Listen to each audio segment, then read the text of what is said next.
गुरु ही सिखाते हैं, गुरु ही समझाते हैं। कभी कभी चेले ज़्यादा समझदार हो जाते हैं।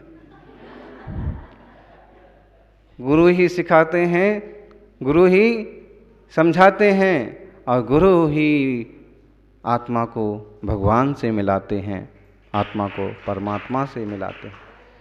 इसलिए पहले गुरु, प्रथम वंदना गणेश की। प्रथम वंदनीय कौन है? गणेश। गण के ईश, गणधर स्वामी, आचार्य परमेष्ठी, शिक्षक, गुरु।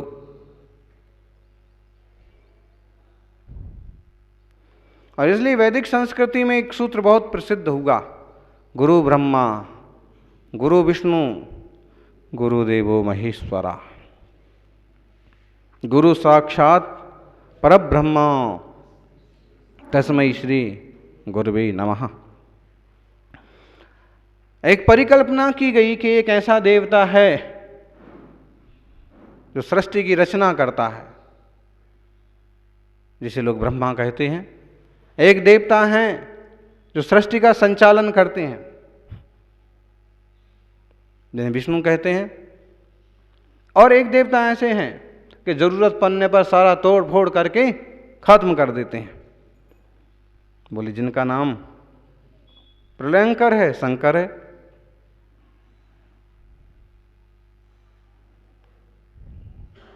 जनरेटर, ऑपरेटर एंड डिस्ट्रॉयर,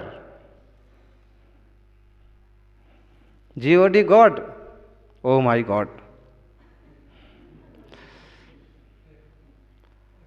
तो ये जो पद्धति है, इस टाइप से जो मान्यता है कि इस टाइप के देवता हैं, जो कि महावीर स्वामी की एक बहुत सुंदर सत्यवाणी है, उत्पाद व्यय द्रव्य युक्तम सत। प्रत्येक वस्तु, प्रत्येक द्रव्य अपने आप में उत्पाद व्यय ध्रुवात्मक है। इसलिए किसी देवताओं की अलग से जरूरत नहीं है कि वे ऐसा कुछ करते फिरें और ना परेशान होते फिरें। फिर भी जो ये मान्यता है,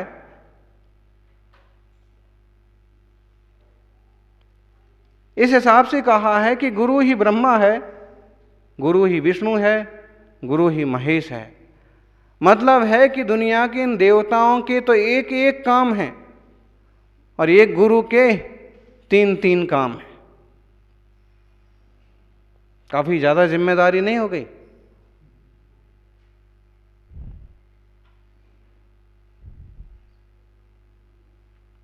गुरु जब रचना कर रहा है तो अभी कुछ ठीक मालूम पड़ता है, जब रक्षा कर रहा है तो अभी काफी ठीक मालूम पड़ता है, लेकिन जब वो मारपीट कर रहा है, तोड़ फोड़ कर रहा है, तो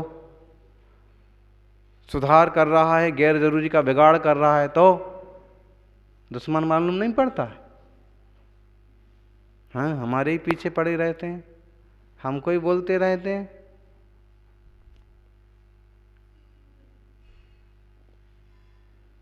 बड़ा गड़बड़ मामला है। गुरु को भाई गुरु रहने दो, और नहीं तो फिर सारे रिश्ते जोड़ लिए जाते हैं। गुरु मात पिता, गुरु बंधु सखा, तेरे चरणों में स्वामी मेरे कोटि प्रणाम। कब तक? जब माता पिता है, बंधु सखा है, तब तक। अब उसके आगे वाला रोल आ गया ना, गुस्सा करने वाला, डांट फटकारने वाला रोल, फिर प्रणाम नहीं। गुरु को सिर्फ गुरु रहने दिया जाए तो ज्यादा बढ़िया है। इतने सारे रिश्ते लाद दिए गुरु पर, क्या बेचारी करें तो क्या करें? हर तरफ से गुरु मात पिता, गुरु बंधु सखा, त्वमेव माता च पिता त्वमेव, त्वमेव बंधु च सखा त्वमेव, त्वमेव विद्या द्रविणम त्वमेव, त्वमेव देवम सर्व, सब कुछ तुम ही हो। ठीक है, ये बहुत बड़ी श्रद्धा है कि सब कुछ गुरु को मान लिया। और इसी से मालूम पड़ता है कि दुनिया में सबसे बड़ा कौन है? गुरु। बहुत प्रसिद्ध कथा है और बहुत मंच पर आपने सुनी है।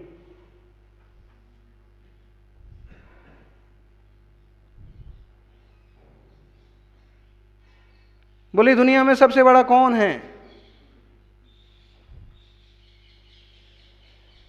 तो कहा सबसे बड़ा दुनिया में हिमालय पर्वत है। हिमालय पर्वत को गुरूर हुआ, आहा दुनिया में सबसे बड़ा मैं हूं। उसने कहा दुनिया में सबसे बड़ा मैं हूं। तो टोकने वाले ने टोका कि भाई तू सबसे बड़ा कैसे है? तू तो हनुमान की हथेली पे पड़ा है, तो सबसे बड़ा कैसे? सबसे बड़ा? तो उसने कहा कि वाह भाई, हनुमान ने कहा तो मैं सबसे बड़ा हूं। अरे भाई तुम सबसे बड़े हो तो? बोले सबसे बड़ा शेषनाग है, तो शेषनाग ने गुरूर किया। सबसे बड़ी पृथ्वी है तो पृथ्वी ने गुरूर किया।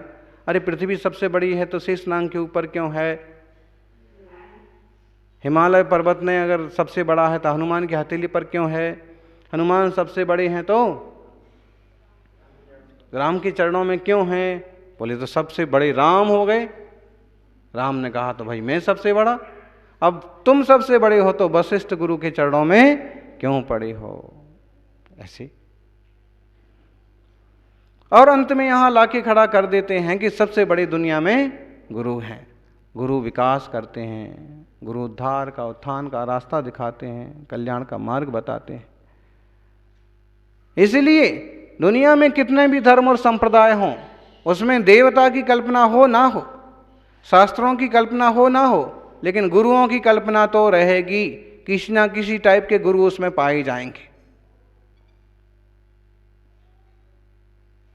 उनके आचार विचार क्या होंगे, उनकी पद्धतियां क्या होंगी, वो बात अलग है, लेकिन वो कहलाएंगे उस कौम के, उस धर्म के गुरु, धर्म गुरु। गुरुता का एक भी लक्षण ना हो, लेकिन गुरु कहलाएंगे। ढेरों लोग ऐसे दुनिया में पड़े हुए हैं। वास्तव में गुरु वह है जो भारी हो, गुणों से भारी हो। रत्नत्रया विशुद्धा सन पात्रस ने ही परार्थकृत, परिपालित धर्मो ही भवाब्देश तारको गुरु। रत्नत्रय से जो विशुद्ध हैं, पात्रों में स्नेह करने वाले हैं, पवित्र जीवों का, चरण में शरण में आए हुए जीवों का कल्याण करने वाले, दूसरों का उपकार करने के लिए सावधान रहते हैं। तुम्हारी सोच के हिसाब से तुम्हारा उपकार नहीं होगा।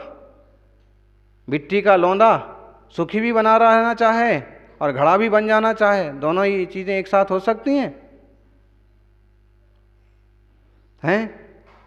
मिट्टी का लौंदा पिटना भी ना चाहे, गीला भी ना होना चाहे, आग में भी ना जाना चाहे, धूप में भी ना सूखना चाहे, और सम्मान पाले लोगों के सिर पर चढ़ जाए, ऐसा होता है?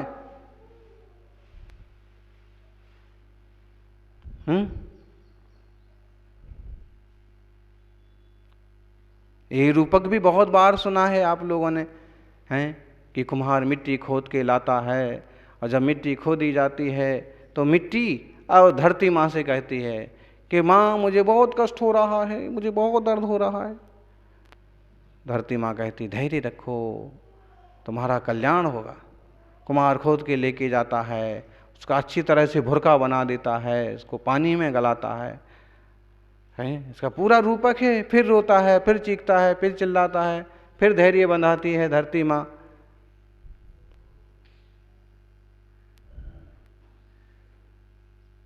फिर उसको पाँव से गूंथा जाता है, फिर बहुत रौंदा जाता है, फिर कुछ और मिलाया जाता है, फिर उसकी एकदम मुलायम मिट्टी टाइप से बना करके, गोंदा बना करके और चक्के पर रख दिया जाता है। और चक्के पर जब उसको घुमाया जाता है तो वो कहती है मुझे चक्कर आ रहा है। चक्कर तो यहाँ हर रोज आता है किसी ना किसी को, जिसको जरा सा घुमा दो कि चक्कर आ जाता है। उसको भी चक्कर आ रहा है जोर का। उसने कहा हे माँ चक्कर आ रहा है। पृथ्वी कहती है कि धैर्य रख बेटी। और जब जाके वो रुकता है, उसका चक्कर कुछ कम होता है कि जब तक उसका एक कुसूल टाइप का बन जाता है छोटा, और उसको फिर एक आकार दे दिया जाता है। उसे थोड़ी तो शांति मिलती नहीं, कि थोड़ा तो सुख नहीं पाता है, कि फिर भीतर से बाहर से उसको पीटना शुरू। गुरु कुम्हार शिष्य कुंभ है, घड़ घड़ काटे खोट, अंतर हाथ सहार दे, बाहर मारे चोट। ये स्थिति है। जो कंकर जो पत्थर चोट सह गया, जो ये बढ़िया बढ़िया दोहे श्लोक तो सबको आते हैं कि जो पत्थर चोट से टूट गया वो कंकर बन गया, और जो पत्थर चोट सह गया वो शंकर बन गया, तीर्थंकर बन गया। लेकिन सहने वाला पत्थर होना बनना, खुद करो आजमाओ कभी, कितना सह रहे हैं। हमने तो बोले अपनी बाप की नहीं सुनी, अपने बाप की नहीं सुनी है तो यही हाल है तुम्हारा। सुन लेते तो थोड़ा अच्छा हाल होता। ऐसे गुरु की नहीं सुनोगे तो बदतर हाल होगा। सुन लोगे समझ लोगे तो उनके अनुभवों से कुछ पालोगे। उसको ठोका गया, अंदर हाथ सहार दे, बाहर मारे चोट। भीतर से तो हाथ का सहारा देते हैं और बाहर से चोट मारते हैं। क्यों ऐसा कर रहे हैं भाई? ऐसा दोहरा चरित्र क्यों अपनाने का गुरु को, कुम्हार की तरह? इसलिए अपनाने का कि टूट भी ना जाए और बड़ा भी हो जाए, प्रसिद्ध भी हो जाए, फेमस भी हो जाए, सम्माननीय भी हो जाए, मान भी बाए, मजबूत भी हो जाए। इसलिए इतना सा कुसूल बना के छोड़ दिया जाए तो किस काम का? भारी का भारी रहेगा, ठीक से पकेगा भी नहीं, कितना काम में आएगा? इसलिए उसको और बड़ा शेप देने के लिए, बड़ा आकार देने के लिए अंदर से हाथ लगाते हैं, बाहर से ठक ठक ठक ठक ठक ठक करके ठोकते जाते हैं। बाहर की ठोकाई तो सबको दिखती है, भीतर का हाथ किसी को नहीं दिखता है। अगर वो भीतर हाथ ना लगाएं तो क्या होगा बोलो? एक दो ही ठक में वो ठक हो जाएगा, टूट जाएगा। इसलिए गुरु ऐसे गंभीर होते हैं। सहारा कहाँ देना, कितना बोलना, कब बोलना, किस तरह से उसको संभाल लेना, टूटने के पहले हाथ लगा देना।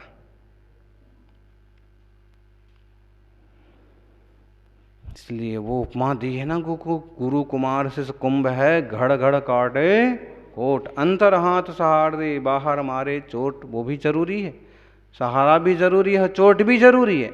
सहारा तो सबको चाहिए और चोट किसी को नहीं चाहिए। जिनको सहारे के साथ चोट भी सहन होती है, वे बड़े बन जाते हैं, विकसित होते हैं, सम्मानीय हो जाते हैं। और जिन्हें सिर्फ सहारा ही सहारा चाहिए, वो छोटे के छोटे रहे आते बस।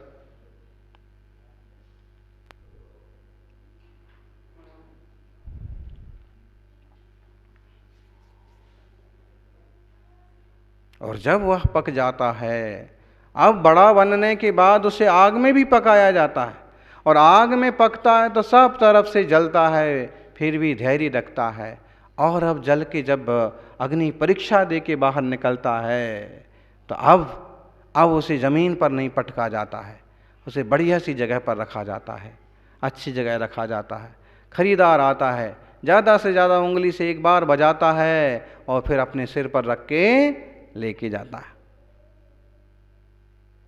कभी अगर टू व्हीलर से आया है ना खरीदने वाला, तो उसको इस ढंग से सहेजता है कि कभी गिरे तो खुद का भले हाथ पांव टूट जाए लेकिन घड़ा नहीं फूट सकता, इतना कीमती बन जाता है। इसलिए गुरु देव को समझना और गुरु चरणों में रहना और गुरु से शिक्षा दीक्षा पा करके आत्मा का विकास करना बहुत बड़ा लाभ है। आज भले आप टीचर्स डे बोल रहे हैं, गुरु दिवस कह सकते हैं, और यूं भारत के राष्ट्रपति सर्वपल्ली राधाकृष्णन का जन्म दिवस, एक शिक्षक से राष्ट्रपति की यात्रा तक, उन्होंने आदिनाथ भगवान के बारे में भी अपने लिटरेचर में काफ़ी लिखा है।